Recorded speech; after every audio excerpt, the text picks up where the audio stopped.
Hello दोस्तों। अगर आप यूके में स्टडी करने का प्लान कर रहे हो, अगर आप अकेले स्टडी का प्लान कर रहे हो या फिर आप अपने स्पाउस के साथ भी स्टडी करने का प्लान कर रहे हो इन अपकमिंग इनटेक ऑफ सितंबर 2025 या फिर इवन जनवरी 2026, तो ये वीडियो खास आपके लिए। क्यों आपको ये वीडियो पूरा क्यों देखना है? क्योंकि recently UKVI and British Council are going to introduce some major changes। जो ये सारी की सारी जो एडमिशन प्रोसीजर है या फिर आपकी इंटरव्यू प्रोसीजर है या फिर आपकी कास्ट प्रोसीजर या वीजा एप्लीकेशन प्रोसीजर, उसमें बहुत ऐसे बड़े बड़े चेंजेस करने वाले हैं। तो अगर आपने ये चेंजेस को पहले से ही समझ लिया तो आपके लिए ये जो प्रोसीजर है आपके, like from admission to visa procedure और फ्लाइंग टूवर्ड्स यूके, आपकी ये सारी प्रोसीजर जो है एकदम इजी हो जाएगी। तो let's check what are the major changes. तो तीन चेंजेस जो है जो रिसेंटली यूके गवर्नमेंट और आई वुड से यूकेवीआई और British council is going to introduce. जो तीन चेंजेस है उसमें फर्स्ट है is like issuance of cost procedure. जो कास्ट की प्रोसेस है वो चेंज होने वाली है, तो वो हम वीडियो में देखेंगे। और दूसरा जो है इंग्लिश लैंग्वेज रिक्वायरमेंट, जो आज तक बच्चे एमओआई या फिर वेराइटी ऑफ इंग्लिश टेस्ट जो एक्सेप्ट हो रही थी, लाइक आइल्स है, टॉफल है, पीटी है, सेल्फी है या फिर डियोलिंगो है, कोई भी लाइक काइंड ऑफ टेस्ट जो एक्सेप्ट हो रही थी, उसमें भी एक मेजर चेंज आ रहा है। और तीसरा जो है इंट्रोडक्शन ऑफ AQF। ये जो तीन मेजर चेंजेस है अगर आपने समझ लिए तो आपकी जो एंटायर प्रोसेस है एकदम इजी होने वाली है। और आई एम श्योर आपको कहीं ना कहीं, अगर ये नहीं समझे, आपको आइडिया नहीं है एडवांस में, तो कहीं ना कहीं आपको दिक्कत होने वाली है। So let's check each and every changes जो अभी रिसेंटली यूके गवर्नमेंट ने लॉन्च करने वाले हैं या फिर थोड़ा बहुत उन लोगों ने प्रिपेयर भी कर लिया, लॉन्च करने वाले हैं। Let's check the first change, that is the issuance of a कास्ट। और आज तक जो कास्ट आते थे, यानी कि एक कॉमन डॉक्यूमेंट है that is like students common acceptance certificate, जो वीजा फाइल में इंपॉर्टेंट डॉक्यूमेंट था, उसके बिना हम वीजा फाइल नहीं कर सकते। जो कास्ट लेटर आता था आज तक, उसके अंदर क्या था, सिर्फ स्टूडेंट की और यूनिवर्सिटी की इंफॉर्मेशन ही मेंशन रहती थी। लेकिन अब जो रिसेंट चेंज इंट्रोड्यूस हुआ है, तो वो चेंज में ऐसा है कि अब जो एजेंट है उसकी भी इंफॉर्मेशन उसके अंदर डली जाएगी। आई मीन टू से the information of applying agent, जो रिप्रेजेंटेटिव है, वो उसकी इंफॉर्मेशन इसके अंदर मेंशन की जाएंगी। ऐसा क्यों है? Why agents information should be added और they are going to introduce the agent information in the कास्ट। तो जो रीजन है उनमें से कि पहला ये जो रीजन है कि ये जो अभी काइंड ऑफ एजेंट्स की कुछ ना कुछ आप सुन रहे होंगे कि दिक्कतें आ रही है, कहीं यहाँ स्टूडेंट के साथ ये हुआ, स्टूडेंट के साथ वो, there are kind of students are becoming a victim of fraud. तो वो फ्रॉड रोकने के लिए पहला ये है कि फ्रॉड रुक जाएगा, क्योंकि आपको क्लियरली मालूम होगा कि आपका एजेंट कौन है, आप कौन से एजेंट से आपकी एप्लीकेशन जो है प्रोसेस हो रही है, वाया वाया या डायरेक्ट इनडायरेक्ट कैसे भी है, जो भी आपको इंफॉर्मेशन मिलेगी, तो उसकी वजह से सारी के सारी प्रोसीजर में ट्रांसपेरेंसी जो है वो क्लियर हो जाएगी। बच्चे को, मीन्स के स्टूडेंट को, आपको पता रहेगा कि आप कहाँ से कैसे एप्लीकेशन कर रहे हो और कौन है आपका एजेंट। तो जो फ्रॉड एक्टिविटी है वो कम हो जाएगी या फिर कंप्लीटली क्लियर हो जाएगी। तो बच्चों के लिए ये बहुत ही बड़ा चेंजेस है। जब भी आपके कास्ट लेटर में किसी एजेंट का नाम मेंशन होगा, तो जो एजेंट है वो आपकी एंटायर प्रोसेस के लिए रिस्पॉन्सिबल माना जाएगा from the UK government, UKVI, British Council as well as from the university. कुछ भी अगर इधर उधर होता है तो एजेंट को ही डायरेक्ट ब्लेम किया जाएगा।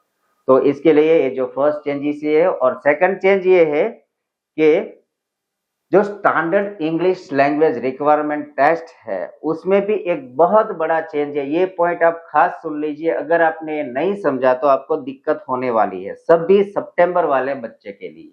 आज तक क्या था कि इंग्लिश लैंग्वेज रिक्वायरमेंट यूके में ऑलमोस्ट ना के बराबर थी, जरूरत ही नहीं ऐसा था।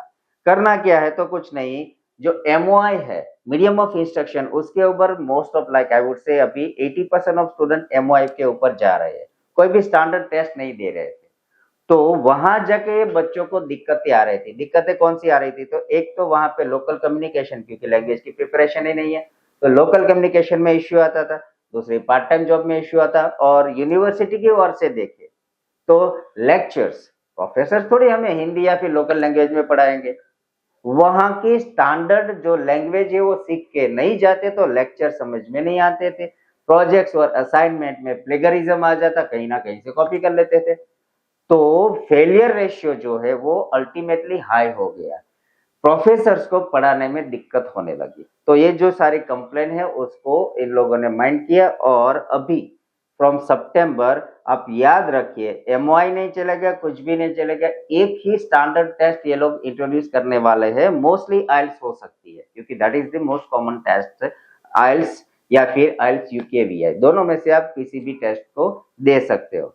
तो अगर आप सितंबर 25 या फिर जनवरी 26 के लिए प्लानिंग कर रहे हो तो it is mandatory, it would be mandatory for you कि आपके पास अगर स्टैंडर्ड टेस्ट नहीं है तो आपकी वीजा फाइल एप्लीकेशन नहीं हो पाएगी। That has introduce recently in Germany. Germany में हम देखते हैं तो सभी टेस्ट जो है, कोई भी टेस्ट नहीं एक्सेप्ट हो रहे, सिर्फ के आइल्स। तो आप आइल्स की प्रिपरेशन करना शुरू कर दीजिए अभी से, ताकि आपको आगे जाके वीजा एप्लीकेशन में दिक्कत ना आए।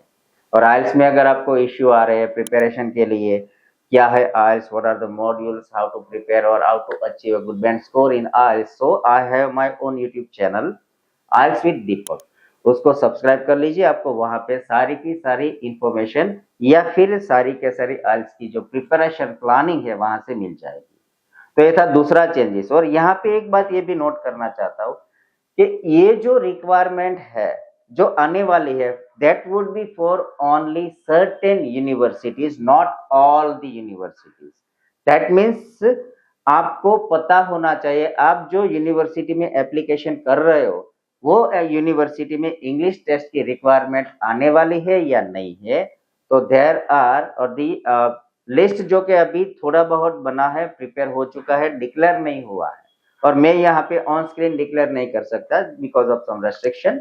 अगर आपको जानना है कि कौन सी यूनिवर्सिटी में इंग्लिश टेस्ट वेवर होने वाली है और कौन सी यूनिवर्सिटी में इंग्लिश टेस्ट आने वाले है, नीचे कमेंट कर दिए, I will let you know कि आप कौन सी यूनिवर्सिटी में जाने वाले हो, वहां टेस्ट होगी या नहीं होगी। तो ये था दूसरा चेंज। और तीसरा है that is the AQF, agent quality framework. British council is going to introduce agent quality framework, जो अभी से इंट्रोड्यूस हो चुका है already, it is implemented by the British Council. क्यों डाला है ये?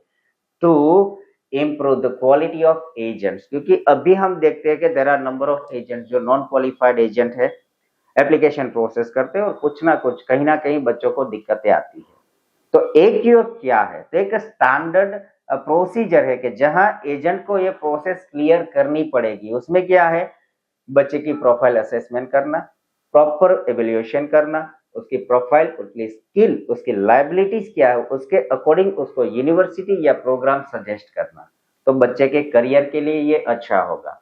और दूसरा ये है, अगर एजेंट को, मान लो कि एजेंट को यूके एजुकेशन सिस्टम वहां की क्या क्या रिक्वायरमेंट है पता ही नहीं है, तो बच्चे को गाइड क्या करेंगे? सेम यही होगा ना कि भैया तेरे को इंग्लिश यूके जाना, चल भेज देता हूँ, कहीं पे भी एडमिशन डाल दिया, कहीं से भी ऑफर आया, वीजा फाइल कर दी, भेज दिया। नहीं, ऐसे आपका करियर नहीं बनता। फिर यही बच्चे वहां जाके क्या होते हैं, दिक्कतें होती है।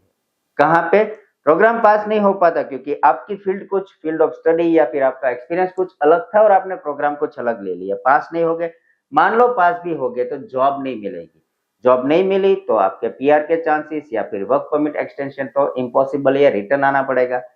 तो ये जो सारी दिक्कतें स्टूडेंट को सेटलमेंट में हो रही है एज ऑफ ना, उसमें वो सिचुएशन में इंप्रूवमेंट लाने के लिए they have targeted the agents, कि एजेंट्स की क्वालिटी इंप्रूव करनी पड़ेगी। उसको सारी की सारी knowledge like the UK education system, the university, the kind of program, the profile assessment as well as visa procedure, standard UK laws क्या है, सारी इंफॉर्मेशन जब एजेंट को पता होगी तब जाके ही वो एप्लीकेशन आपकी प्रोसेस कर पाएगा। तो बच्चों ये थे 3 major changes that is going to or like those are going to be introduced in upcoming days। आप याद रखिए तीनों चेंजेस, जो पहला है कि कास्ट लेटर में जो चेंजेस आने वाले हैं, लैंग्वेज रिक्वायरमेंट है और AQF है, तीनों के तीनों आपको उसके बारे में पूरी की पूरी इंफॉर्मेशन होनी चाहिए।